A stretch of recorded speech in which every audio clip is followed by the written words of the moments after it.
Shopping মলে ladder ভেঙে দুর্ঘটনায় মল কর্তৃপক্ষের বিরুদ্ধে গাফিলতি ও প্রমাণ লোপাটের অভিযোগ, গ্রেপ্তার মলের ম্যানেজার।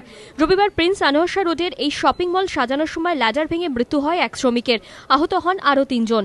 তদন্তে নেবে শপিং মল কর্তৃপক্ষ ও যে বেসরকারি সংস্থাকে মল সাজানোর দায়িত্ব দেওয়া হয়েছিল তাদের বিরুদ্ধে অনিচ্ছাকৃত খুন ও প্রমাণ লোপাটের অভিযোগে মামলা রুজু করে পুলিশ।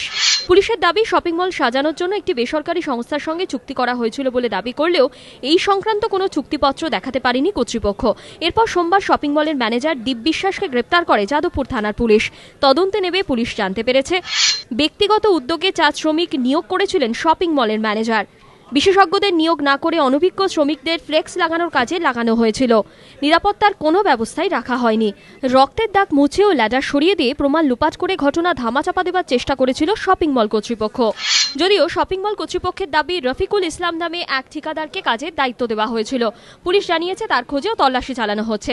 এদিকে এই ঘটনায় শপিং মলের গেটের বাইরে এদিন দুপুরে বিক্ষোভ দেখায় সিটু। শ্রমিকদের নিরাপত্তা সুনিশ্চিত করার দাবি জানিয়েছে তারা। প্রকাশ সিংহ ও হিন্দল দের রিপোর্ট, এবিপি আনন্দ, কলকাতা।